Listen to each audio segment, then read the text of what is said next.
ఇట్లా ఉన్నారు 22 రోస్టర్ కానీ 26 కులాలు ఉన్న మాల అనుబంధ కులాలు ఉన్న 26 కులాలు రోస్టర్ 22 రోస్టర్లు ఇచ్చాము.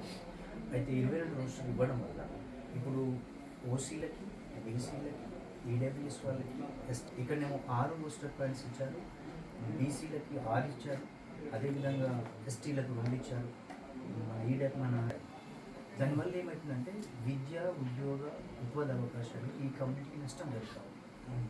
ఇప్పుడు యాక్చువల్గా ఏంటంటే ఇది చూసేది సెక్రటరీ అంటే ఇప్పుడు రోస్టర్ పాయింట్స్ డిసైడ్ చేసిందంటే తెలంగాణ స్టేట్ మన సర్వీస్లో చీఫ్ సెక్రటరీ పరిధి ఉంటుంది, జిఏడి వాళ్ళు చూస్తారు, జిఏడి వాళ్ళతో మాట్లాడతామని చెప్పారు.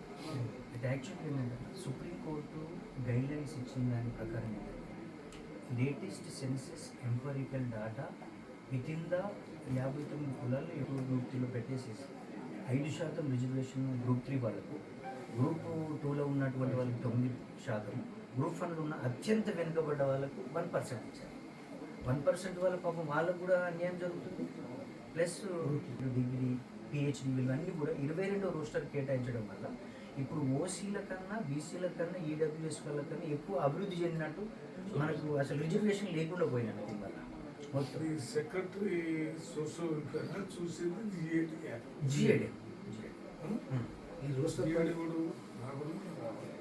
ఇప్పుడు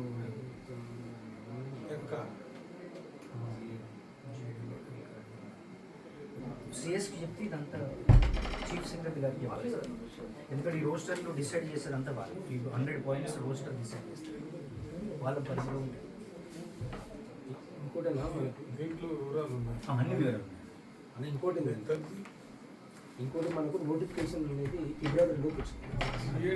లేకపోతే చీఫ్ సెక్రటరీ బట్టి అంటే జీడీ రాస్తాను చెప్పేసారు. నేను చీఫ్ సెక్రటరీ జిఏడి వాళ్ళతో మాట్లాడతాను, కమిషనర్ తోటి, ప్లస్ చీఫ్ సెక్రటరీ వాళ్ళతో కూడా మాట్లాడతానని చెప్పారు.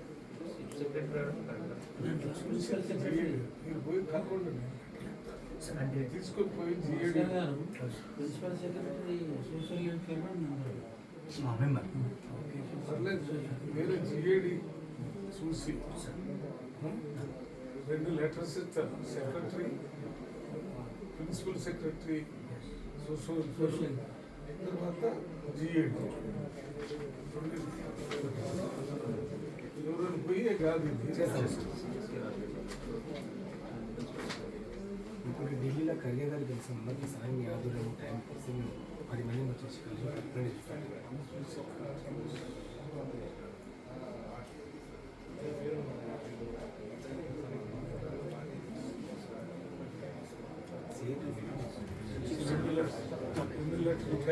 ఒక్కసారి మాకు ఢిల్లీలో మీ ఆధ్వర్యంలో 10 మంది వస్తే ఖర్గే గారు